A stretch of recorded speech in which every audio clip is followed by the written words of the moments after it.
Welcome to the Metamorphosis Project Podcast. I'm your host, Tina Gilbertson, and this is a space where transformation begins. Here, we dive deep into energy healing, self-care, and the power of mindset to help you break free from old patterns and design a life that feels aligned, vibrant, and authentically you. Each week, we explore the tools, techniques, and real-life experience that guide us toward lasting healing and growth. Because true metamorphosis isn't just about change. It's about becoming who you were always meant to be. Now, let's get into this week's conversation. Welcome back to the Metamorphosis Project Podcast. And today we have a guest that I have been so excited waiting for her to come on, Tina Gilbertson. Thank you so much for taking the time out of your schedule to come on and share your wisdom with us. Oh, it's a great pleasure, Tanya. I'm so excited to talk with you. Great. Before we get things started, we're going to break the ice a little bit.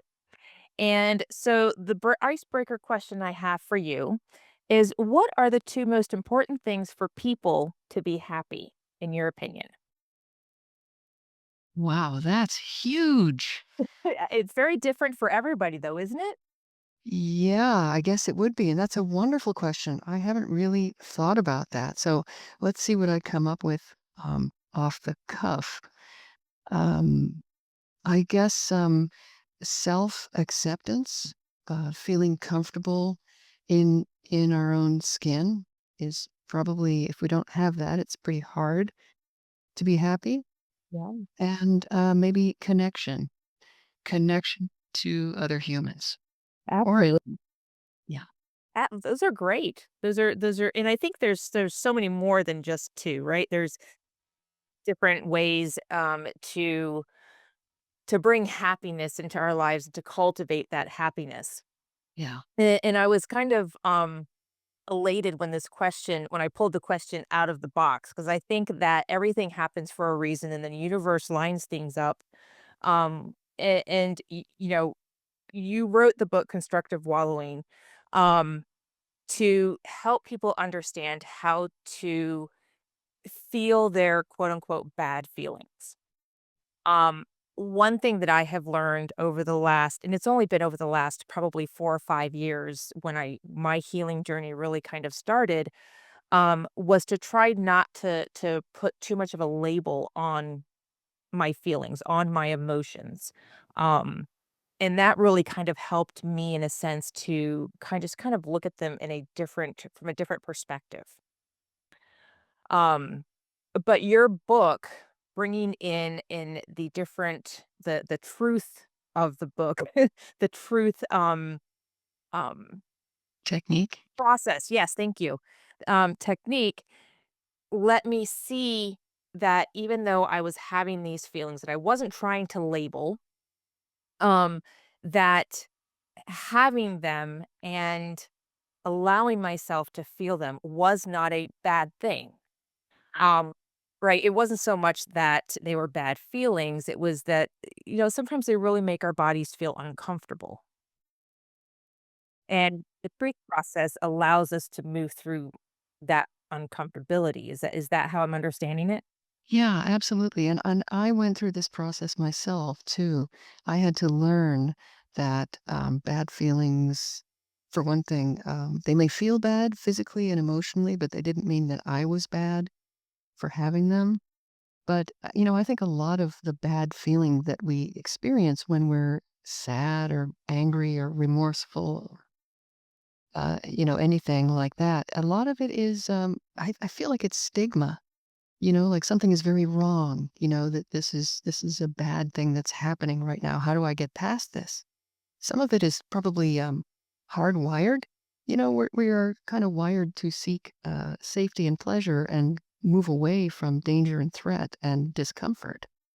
To some degree, it's just a natural kind of wiring. So we don't want to feel bad.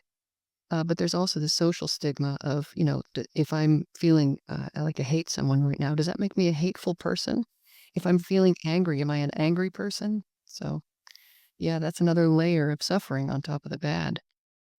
It really is. And when I started to get into because when I grew up with a parent who was diagnosed as being bipolar when I was 7 or 8 years old, Mm. and she was 28 at the time, and which I think back going, "Oh my gosh, she's the same age my oldest daughter is now," and I can't imagine having to process that diagnosis at any age. Um, but she was also taking care of 4 children, and it was a lot. And so for her to try to navigate that and also explain to the 4 of us kids what was going on, the capacity to do that just wasn't there. And she didn't have neither of my parents had the ability to show us kids what it meant to have feelings Mm. because they weren't shown that. And that's one thing I've really noticed is that we have to be able to teach our kids how to have emotions, how to allow them to process. And but we can't teach them unless we know. Right. Um But I'm so thankful that I've been able to learn this in the past few years because even though my kids are adults, I can still teach them how to have their feelings, and they are learning quite quickly that it's okay to have their feelings. Great. Um, so, in my world, in the energy world, when we don't feel emotions, they tend to get stuck. In my world too. Yeah, and um, that creates physical problems as well when we don't feel or allow past emotions to come up. Right.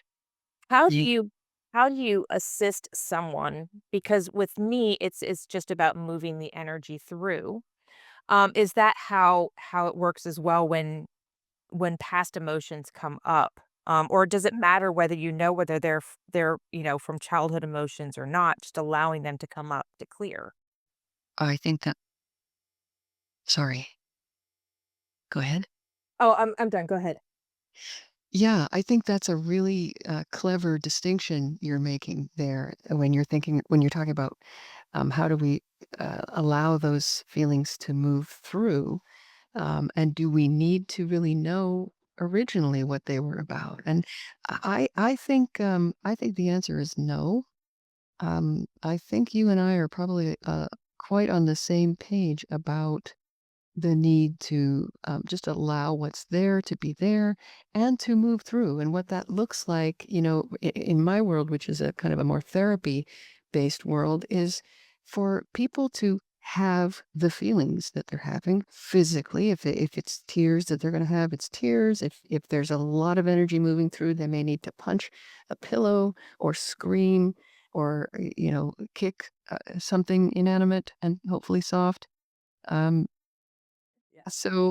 but yeah, I mean, the feelings need to come out, and I'm interested in people's childhoods experiences, but I don't require that people. A lot of people don't remember their childhoods very well, and that's often because of a focus on survival, emotional survival, or physical survival. That doesn't really allow the laying down of lots of memories of birthday parties and other kids and ponies and teachers and stuff. That doesn't, memories don't form readily in an atmosphere of stress and danger. And the danger might be emotional. It may not be always physical, but sometimes it is. And so a lot of people can't remember their childhoods, and it's not necessary to recall where your fear might have come in or whatever. A lot of times, what people might experience is depression, and that can be just a natural result of having had to suppress so many emotions for so long. The our machinery kind of gums up and starts to break down, and that's how I think of depression, as just being a gumming up of the emotional machinery. And as you've noted, you don't feel anything. You don't feel happy, and you don't feel exactly sad. It's just a depression. So it's enough, I think, to know that something's gotten gummed up. Maybe there have been too many emotions, and it's time to allow the body and the mind, which I personally think are exactly the same thing, to safely release some of what's happened. Yeah, I couldn't agree more. I think it's funny because, I've met with a lot of other people who have gone through healing journeys, and there's a point that they come to in their childhood where they don't have memories before a certain age, and so that validates a lot of what we've been through. That there just isn't space for survival and memories, Yeah. which is very interesting. Um, so can you take us through for the listeners what the truth process is? Sure. So the truth technique is just a mnemonic. It's a way of remembering to do certain things when you are having a strong feeling that's usually a feeling that's troubling. You're probably not going to do this when you're feeling elated, because those feelings, those good feelings, just move right through on their own, and there's not really an issue. So the truth techniques, the TRUTH stands for 5 different parts of the steps of the process. The first is tell yourself the situation. What's happening right now? What is it? What's going on? And it might just be, I'm having feelings and I don't know why. Or it might be somebody said something and I'm feeling strongly about it, or something happened. Okay, so tell yourself the situation in a sentence or two. Okay, this is what happened. The R is realize what you're feeling. This is the kind of emotional literacy step, which is labeling the feeling with a feeling word. Um, anger, remorse, shame, dread. Either you might be feeling a lot of different things, but there's maybe a hot button right at the moment. There's one that's standing out, and you can say it's mostly what I feel is shame or humiliation or something. And then the U in truth stands for uncover self-criticism. This is the kind of the piece where we judge ourselves to the point where if we're having a cry, it's not a good cry. It's going to be a cry that doesn't make us feel better. Self-criticism might look like, I'm looking at this wrong, or I'm too sensitive, or you know, questioning the feeling that is already there and maybe judging yourself for having it. So we want to uncover any critical, self-critical, or judgmental thoughts about ourselves in this moment of where we're having these feelings. Okay. So, and then the next step, once we've uncovered that, is to try to understand ourselves. That's the second T in truth. Try to understand yourself. Well, and the question here is, why would a good person feel exactly the same way that I feel right now? Mm. Why might a good person be angry here? Well, find a reason to say, well, okay, that makes sense. That's why I'm angry. Maybe there's been an injustice or something feels unfair. That's often a reason for anger.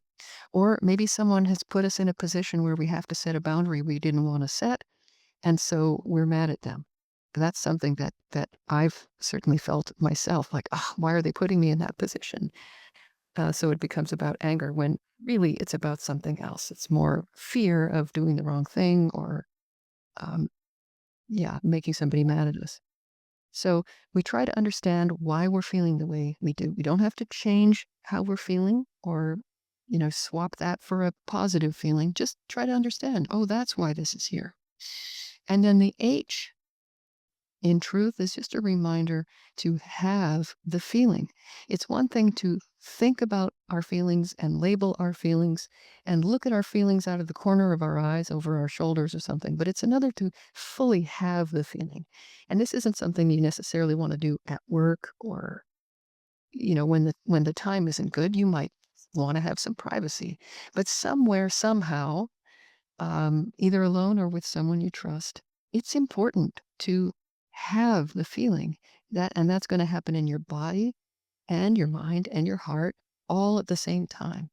So you know what it is you're feeling, you name it, You remove any criticism of yourself for having it, and you allow the feeling to move through you. And that's exactly what it will do. That's awesome. These steps, once you start practicing them, um, eh, they flow so easily. What makes it difficult for somebody to start taking these steps that you found in general? Like, why is it so hard for some people to take that step to learn to feel their feelings? Because I think a lot of us, like we said before, really don't understand what it means to feel our feelings because we've stuffed things down so much. Um, because anxiety is not fun, sadness isn't fun, shame, guilt, all those feelings are not fun to feel. So how can they take that step, maybe not a so scary step in moving forward to do this process? Yeah, let's start by acknowledging some of the many things that make it difficult. I mean, you mentioned already it doesn't feel good. So that in itself makes it difficult. But also, there's so much conditioning from the time we're very small to not have our feelings, to not really examine them and explore them and stand up for them, but really we're conditioned to quote unquote let go of them as quickly as possible because feelings are not uncomfortable just for us, but for others as well. Other people don't like it when we're frustrated, when we're angry, or when we're sad. It's inconvenient for other people. And to some extent, I have to say that to some extent that can't be helped. I mean, part of the role of parenting and guiding children and everything has to do with containing some of their experience and redirecting and so on. So it's just not it's just an unfortunate fact of life that we do get conditioned socially to suppress our feelings. So we're not convinced that it is truly okay to feel the way we do. And another thing that does makes us not convinced is this confusion between feelings and behavior. So if I say it's okay to be angry, does that mean it's okay to hit somebody or to scream at the top of your lungs? Um, so behavior and feelings are often conflated, and people mistakenly think if I allow myself to be angry, that means that I might hurt someone or myself. But feelings are all okay and harmless. Behavior is not. Behavior is a choice. Behavior can be judged. That's not true for feelings. Behavior can be immoral. Feelings cannot be. So behavior and feelings, we need to decouple those and just experiment with feeling something on the inside and not acting out. Anytime you're in public, you're at the airport and you're feeling something, you're not necessarily acting it out. So we all mostly have practice feeling things inside and not acting it out. Mhm. Yeah, and I think I love how you bring that up to kind of separate those because a lot of people can't separate them. Yeah. I think we can be angry without, like you said, having to scream or yell. But I think a lot of people see that as stuffing down. Right.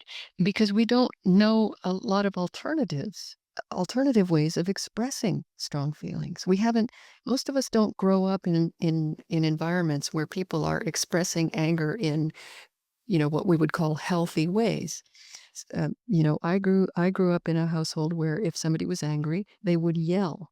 So all of us yelled whenever we were angry. That's what angry people do, is what I learned. We yell. We raise our voices. Other people grow up in homes where they never see anger. There's never a word spoken. So anger, it must be very frightening if it's not allowed at all to show its face. And then still other people do grow up in households, unfortunately, where anger is frightening and dangerous, and people get hurt when there's anger. So, not having an alternative is seems like the problem. Yeah. And it's such a kind of a conundrum because we have to be, you point out that a lot of people can't necessarily separate emotions from feelings. And that is something that is learned, children, when we're born, we can't separate behavior from feelings. That's something we learn socially. Um, but if we don't learn that socially, then we may be 50 years old and still acting out. Yeah, yeah. Yeah. Development. Oh, absolutely, absolutely, and I think that's where having to reparent ourselves sometimes comes in, and having to take that step to read books, to go to therapy, to learn new ways of expressing how we're feeling. We have to take the reins and take responsibility for our own feelings, our own behavior, and learn what our own emotions are. Yeah, and you know what makes that hard, I think, is I think there's often an acknowledged or an unrealized sense of powerlessness. Like we don't feel that we have the ability to change our lives for the better, or or and I think that comes from having been children, and when we pretty much were powerless. We are treated as people who need to be guided and have things done for us for, let's say 18 years. And then all of a sudden, we're thrown out into the world and told, well, it's your life, you've got to make decisions and it's all up to you now. So it's kind of a rude awakening and a shock. And some of us don't really get the memo that we do have power. See, that's conditioning as well. Powerlessness is to some degree conditioned in, um, unless parents are extremely focused on making sure that their kids are are not feeling powerless. As they get older and older, they get more and more responsibility and so on. But not everyone is able to has the time or the knowledge or the resources to do that. Yeah, exactly. And I want to point out, from my experience, it's the knowledge, not having the knowledge to be able to pass on. When I work with clients, often we talk about forgiveness of the environments that we grew up in. Yeah. And I try to tell them, look, the environment that you grew up in, what happened to you when you were a kid was not your fault. Yep. It is, you are a product of your environment, but you have to forgive. You have to try to have some of that forgiveness for your parents and the family that you grew up with, because they only had the knowledge that they had. Hmm. Even if something else was presented to them to help them with growing or with the situation that everybody was in, it doesn't mean that they would have used that knowledge, because maybe they didn't have the capacity to take that new knowledge on that would have been better. And we have to forgive ourselves if we're blaming ourselves for the environment that our kids grew up in. 'Cause again, we only knew what we knew. Right. And I know that sounds like an excuse to some people. We don't know what we don't know, but it's true. Can't we can't be better people if we don't know how to be better people. Exactly, and this is so problematic, it's so unfortunate. There's a sort of a what is it called? A dialectic, um, between understanding that we are all products of our environment and that we only have the tools we have in our toolkits, and we can't be mad at ourselves for not using the tool that we don't have. There's that on the one side, and then there's the idea of, well, something happened to me 50 years ago, and so that's my reason why I'm hurting you now. What can I do? Right. It's not either everything is the fault of my childhood or what's the opposite of that? I should take responsibility for everything I've ever done, regardless of my childhood. It's not Mhm. either or like that. I think it's important to understand that we only have the tools we have, and then to say, and you can be sad about that. I mean, there's so much to be sad about for yourself, for your kids, if they experienced intergenerationally some of what you lacked as a child yourself. It's terribly sad.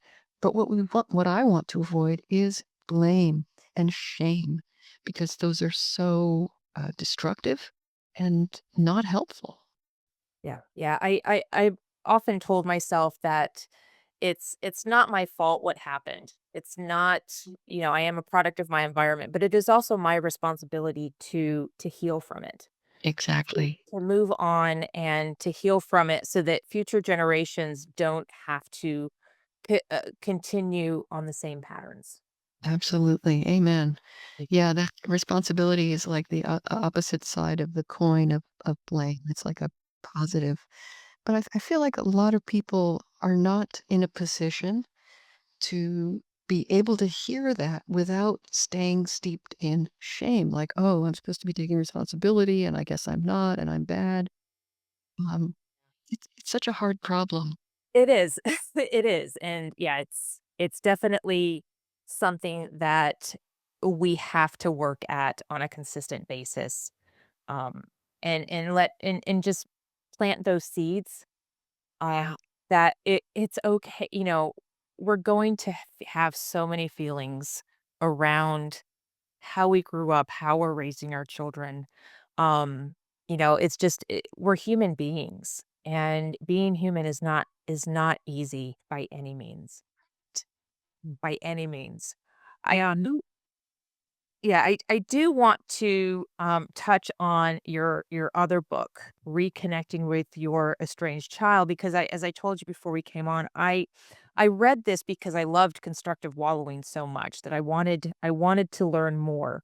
And estrangement runs in my family. Luckily, it does not run from me to my kids. It's more from my parents to my siblings.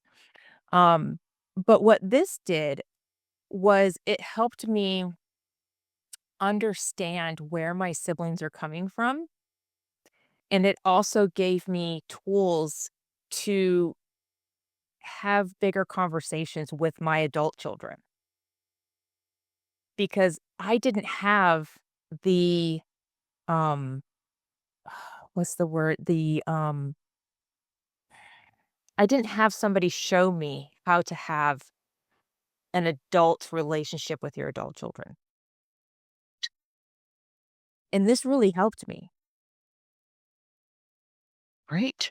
So, I wanna thank you for that, because I never really understood why my siblings don't talk to my parents, or why I have such a limited relationship with my parents. And this really helped to open up my eyes and open up my heart to those different ways of communicating with adults, period. Um, because oftentimes we treat our siblings um, and other adults in our life much like we did when we were teenagers or kids, because of how we grew up. Yeah. Um, so what brought you to writing this book? Is that more of your focus in your practice, or is it all of it? Yeah. So estrangement, by estrangement, I just mean kind of a distant relationship between parents and adult children. I mean, any two people with a relationship could be estranged, but I do focus on parents and adult children, and that is the focus of my practice. It has been for probably more than 10 years now. And I fell into it entirely by accident. I was a new therapist and noticing that a number of my adult clients were talking about their parents as being people they didn't really want to spend a lot of time with. And I was listening to them, and I would ask, do your parents know that you feel this way?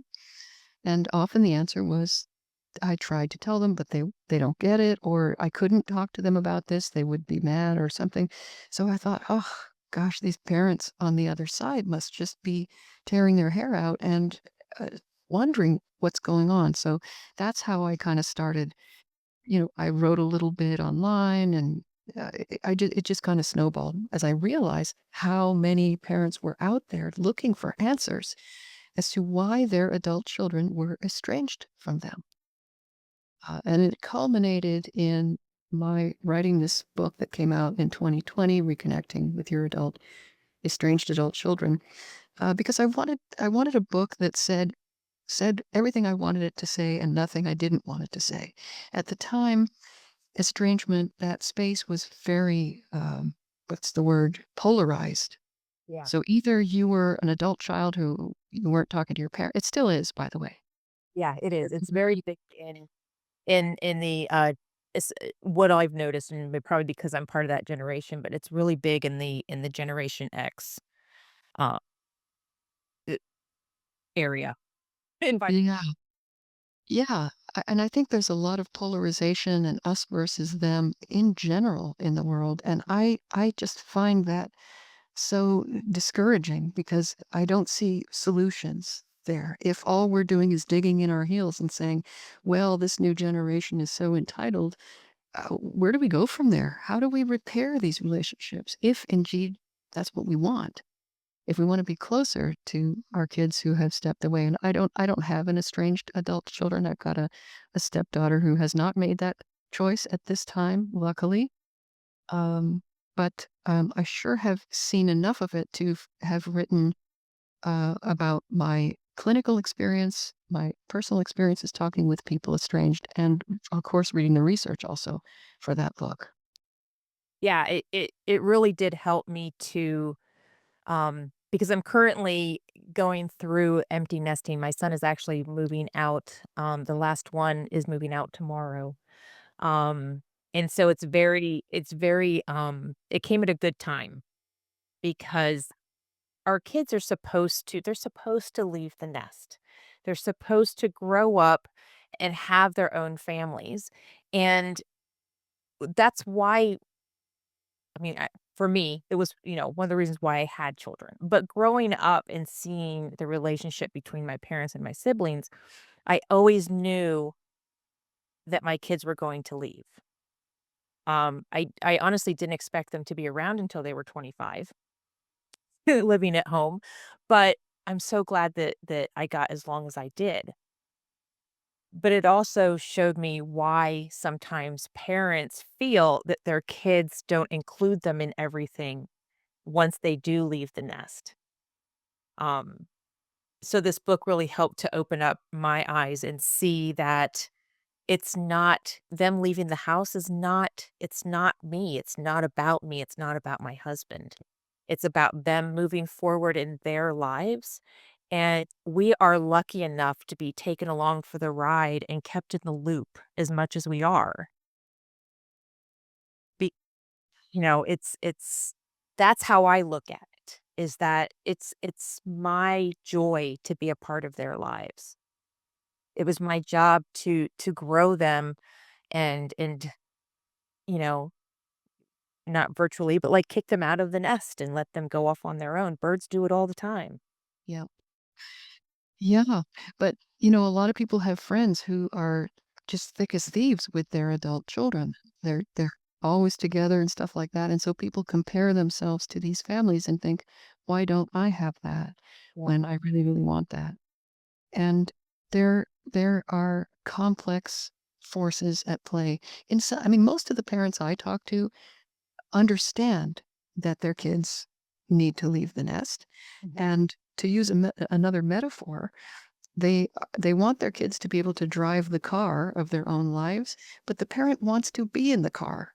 Even in the back seat, they just want to be a part of things. And that there's nothing wrong with wanting that. And in some cases of estrangement, the parents' need and expectation for that continuing relationship is problematic enough that it is kind of essential to the estrangement. In other cases, there are real relationship problems between the parent and the child that the parent may be less aware of than the adult child is. Yeah. And in many cases, the adult child has tried within themselves, perhaps unbeknownst to the parent, they've tried to be okay with certain dynamics in the relationship, and they just get to a point where they say, I can't do it anymore. And sometimes this is the first the parent has heard that there's a problem. It's quite heartbreaking.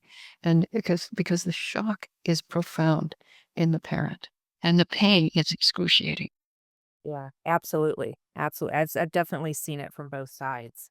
Um, but I've also seen the child try to explain to the parent many times, and it's taken strong words to get it across sometimes.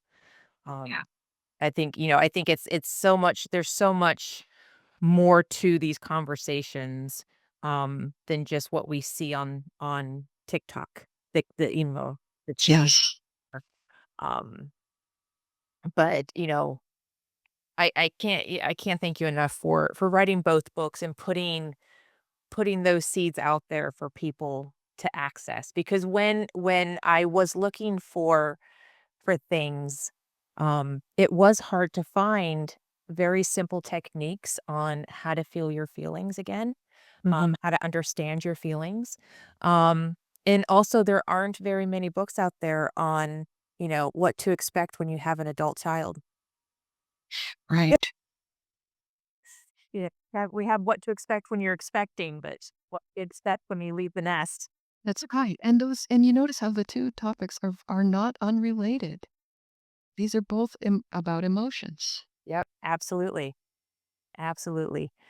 Tina, thank you so much for coming on. Is there anything else that you would like the listeners to know moving forward that you think would, a couple nuggets that you think would help them in moving forward? Oh, this conversation I feel like has opened up just worlds of stuff to talk about. It's so hard to pinpoint anything in particular, but I guess one thing I do want to make sure I say, if people, especially, well, actually, just to everybody, that shame is so uh, universal. It's present in all of us. We all have some degree of shame that we carry about who we are. Um, to some degree, it's an artifact from childhood and being told that what we're doing is not good or not right. But shame is so normal, and it can be so destructive because it can get in the way of actually making changes that you want to see in your life. If you cannot, if your shame stands in the way of looking at things that you actually could change and experience differently, then you're truly enslaved by it. So if you experience feelings of shame, if you just feel bad within yourself sometimes, know that it's not because you're not lovable or not worthy or that you weren't a good parent or a good son or daughter. It's to some degree it is conditioning. Our society does condition shame into us. And there's also intergenerational stuff that you may be carrying. Um, so be super kind and gentle to yourself to the best of your ability and open to the idea that you may not be as bad as you sometimes feel like maybe you might be, and that you are pretty perfect the way you came into the world, and you deserve to get back there. Absolutely. Everybody can find your books on Amazon. Where can they find more information about all of the other things that you have to offer? What is your website? I've got a website in my name, tinagilbertson.com. And for parents who are unwillingly estranged, if you read the Reconnecting book and you like it, join me in my community. I have an online community called the Reconnection Club at reconnectionclub.com. We have a library of resources and we have live events that I host. So if you're looking for community and more education around estrangement, check out reconnectionclub.com. Oh, I also have a podcast called the Reconnection Club podcast that anyone can listen to in your favorite podcast player app. Awesome. Thank you so much, Tina, for coming on. I really appreciate it. Oh, it's my pleasure, Tina. Thank you so much for having me. Thank you. Thank you so much for joining us on the Metamorphosis Project podcast. I hope today's episode brought you inspiration, joy, and a spark of empowerment. Remember, transformation is an incredible journey, and every single step you take towards self-care and healing brings you closer to the life you truly desire. If this episode uplifted you, please subscribe, rate, and leave a review on your favorite podcast platform. Your support helps us to share this journey of hope, resilience, and joy with many listeners. For more tips, support, and inspiration, come and visit us at designyourexistence.com. Until next time, keep growing, keep healing, and keep shining brightly. You are absolutely worth every bit of love and care you give to yourself. Take care, stay joyful, and be well.